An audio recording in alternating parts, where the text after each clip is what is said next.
Hi, this is Amber. Hi, this is Kelly. And welcome to the Brown Girls Guide podcast. We're here to help you help yourself by telling you all the things we have to figure out by ourselves. Hey guys, I'm Kelly and my co-host here is Amber. Hi. And welcome to our first official episode of the Brown Girls Guide podcast. This is the podcast where we discuss everything we wish we knew when we were growing up and like sort of when we entered the working world in our early 20s. If you missed our intro episode where we talk about who we are, please do go have a listen. It will give you background on who we are and why we started this podcast and why we do it over a bottle of wine. Exactly. And while this podcast is based on our own experiences growing up as colored girls in Cape Town, we're hoping that Please can we keep that in? Wow. Funny. So while this podcast is based on our own experiences growing up as colored girls in Cape Town, we're hoping that no matter where you find yourself in the world, this podcast will help you in some way or form. For our first episode, and since it's the start of a new year, we figured this episode would be a good one to discuss New Year's resolutions. But before we dive into that, Please. let's discuss the wine, Amber. Okay, let's discuss the wine. So today, I've actually brought a bottle of wine to the table because I feel like it deserves so much acclaim, especially for the 16 to 20-year-olds. Okay, 18 to Not 20-year-olds for persons under the age of 18. Drink responsibly. So we're having 4 Cousins Sweet Rosé today, just for technical purposes. I already have a headache. Very much sugar-fueled, and it is indeed a legacy, as it says on the bottle. So I don't know where you're from, but if you're from Cape Town, from the colored demographic, this is definitely a wine that you may have started out with. Just, when sharing a bottle of wine with friends was more about the price point and less about how good it tasted or the actual quality of it. Me personally, at 27, I still drink it. I don't. This is my first time in many years that I've had a glass of 4 Cousins. But we thought we'd start out with this because it is like sort of, it's the wine where like you find your feet on. Definitely. I mean, I would have gone for Namakwa, but I feel like that's way below Kelly's frame of reference for any wine. So we're going to go with 4 Cousins. My sister had Namakwa box wine at her 21st and we were very proud of that. I mean, it's just so economical. There's so many options, 3 liters, 5 liters, just whatever size you need. But anyway, today we have 4 Cousins and each episode will have a different wine. And I think we're going to change it up, Like each episode will maybe have like a fancier bottle of wine. It depends on the time of the month. Yeah, it definitely, how close we are to the 21st is very important. So, because if it's like the 26th, then best believe we're having a fancy bottle of wine. Definitely. But if it's like the 22nd, then it's going to be maybe a St. Anna's. Even a St. Anna is an underrated one. That whole range, actually. Even St. Raphael is a good one. Sure. There are quite a few saints. Today's 4 Cousins. And it's going to help us really unpack today's topic, which, Kelly, do you want to take us into what we're talking about today? New Year's resolutions. Mm-hmm. Do you make them? Do you make them? I started there. Just so you know, I do start this. So if you hear me stutter on this thing, it's because I actually It's not because of the wine. It's not because of the wine. I actually have a stutter. So, let me try that again. Do you make New Year's resolutions? Personally, I do, but I don't make them in like the traditional sense where you go like 1, 2, 3, 4, 5, like these are my goals for the year. I'll just have one overarching theme where I'll say, okay, this is where I really want to improve in life, and then everything I do, I make a conscious effort in thinking, is this going to improve what I want to do this year or whatever the case is. So for example, like 2 years ago, it was literally just I wanted to be a happier person.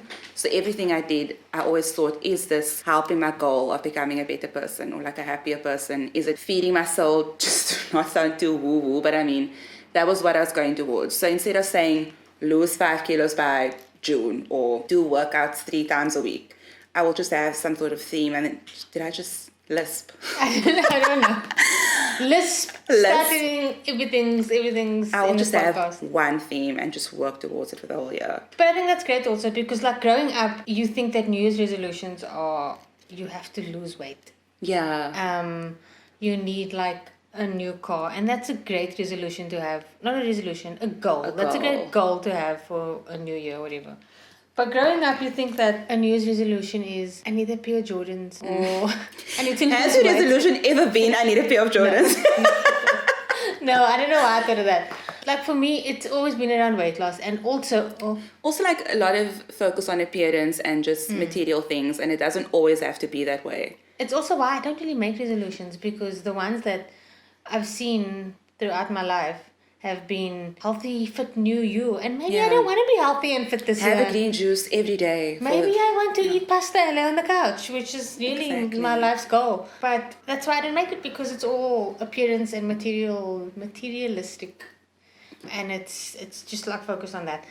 And also, I feel like it's so if you say it's a New Year's resolution, it's so defining. Exactly. It's like, okay, I've decided to, as a bad example, to lose weight in this god awful year of 2020. Yeah. And then you fall off the wagon, and then you're like, oh well, now I fall off the wagon, and it's like April, so And then you feel like you can't start over because it's your New Year's resolution. exactly. So I'm not a big believer in New Year's resolutions, but I'm a big believer in resolutions in general, and just starting whatever the fuck you want to start a resolution. Exactly. And also, I'm sorry to my mommy. When She you- misses me. my mother hears me through all the time, which I'm sure she's not happy about, but I mean, it happens. I think with resolutions as well, we don't always take into consideration any external factors. So if you say, for example, in 2020, oh, I want to become a freelancer and book 1 gig per month. Look at this year. It was a dumpster fire. By April, you would have thought you were the most incompetent person ever because, I mean, nothing was happening. No one, okay, some people were succeeding, but I mean, everyone was just lucky to get through this year. So we don't always take into account things that happen along the way. Resolutions are to like black and white and cut and dry. You know, it shouldn't just be like if you don't accomplish something, then you failed the year. There's just way too much pressure. Yeah, when it's it comes way to too much pressure. Way too much pressure, and especially like, I just don't like it. Because I always feel like a failure if like by February I haven't actually like started training for the 21k marathon that I wanted to do. I did one in my whole life. I did one 21k marathon, and I've never done any marathon of every sort. So and just I'm still recovering, and it was 4 years ago, so I've never done another one. But I always feel like if I haven't like started training for my next marathon, or like started eating better by February, or lost the Christmas weight from 2013 in 2020. it's discouraging, and you feel like, oh, what's the point I even start now because I've already seen that I can't do it. That being said, though, if you want to make New Year's resolutions, go for it. Yeah, I mean, please, if you have goals, always just go for it. Just do it. But I also just think that like just don't be defined by the fact that it's New Year. Yes, exactly. You can start and end your resolution whenever you want to do it. If you want to only start your resolution in June because it's winter and it's easier, I don't know, whatever that resolution may be, then just start it in June, and don't be so like caught up by it has to start in January because that's what the magazines are telling you, what people are telling you. Not that there are many magazines Yeah, I was going to say, anymore. which magazines? There are many magazines anymore. But do not be so caught up on the New Year's part of the resolution that you feel like a failure like come February. Exactly. And if you fall off the so-called wagon, there's no reason why you can't just get it back up again. It doesn't matter if it's the 2nd of January or if it's in April or September or even October. Just as long as you keep trying, as long as you get back up onto your wagon, whatever your wagon may be. Or just if you've decided that resolution is no longer serves you and it no longer brings Nobody you joy. wants to drink green juice every day. Exactly. But also if your resolution was to feed your brain with knowledge, and you wanted to learn a new language and you've realized that it's really difficult, or you don't have time because you run a household and you are working too much and you just don't have time, do not be hard on yourself when you actually have to put it on pause, or you just want to give it up because it brings you no joy and it brings you more anxiety. Exactly. Then what's the point, really? So that's really all I'd say about New Year's resolutions. So make them if it brings you joy, and don't make them if it causes you anxiety. Exactly. And like start them whenever you actually want to. I mean, maybe do what I do as a start. Maybe just have one theme. Maybe just say to yourself, this year, I'd like to just be a happier person, or I'd like to learn to be a better person. What's your 2021 goal? Or not goal, resolution? I want to be better at my finances. Same.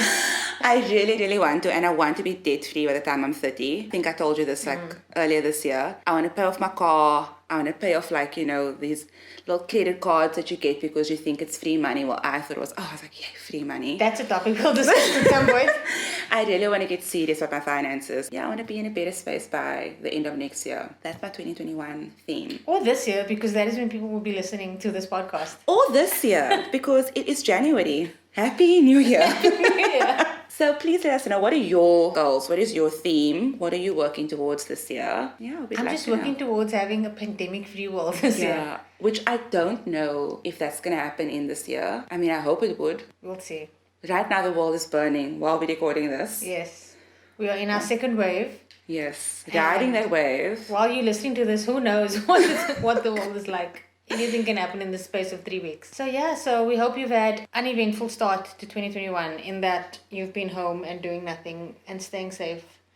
Enjoy what 2021 may bring. Don't be hard on yourself. Don't be hard on yourself. Everyone's just surviving right now. And I mean, that's fine. Is that the end of our official first podcast episode? Yes, that wraps up our first episode. And honestly, Kelly, how are you feeling about it? I'm proud of us. So am I. I'm proud that I got you to buy 4 cousins. That's It's a whole 47 Rand on 4 cousins. on 4 cousins. That's what I feel I'm most proud of today. And I'm feeling optimistic about this podcast. I feel that it could be beneficial somehow, some way. Just judging by the response from social media. Yes. There are a lot of brown girls out there who are excited for us. There are a lot of white girls out there excited for us too. Thank you very much. We've had like great support. My husband is behind the scenes. He's supporting us with sound and audio and AV stuff. And we've already been offered, what were we offered? We were offered a trip, guys. We were offered a trip. Which in true brown girl, since we are definitely going to take it. Thank you so much. We'll be in touch.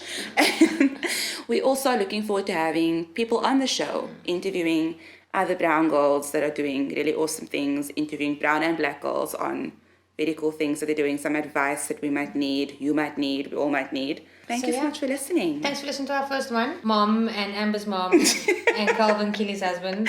All of our 3 listeners who tuned in today. Thank you so much, guys. Thank you so much. And we will catch you guys on the next one. And please follow us on Instagram and Facebook. We are at Brown Girls Guide Pod. And on Twitter, we are at BGG Pod. So we'll be uploading behind the scenes, random pictures, some more information on who we are, topics we've discussed. So we'll also give some sneak peeks on upcoming episodes. So please do have a look over there. And thank you so much, Kelly. Thanks, Amber Lambs. And we'll chat soon. Bye.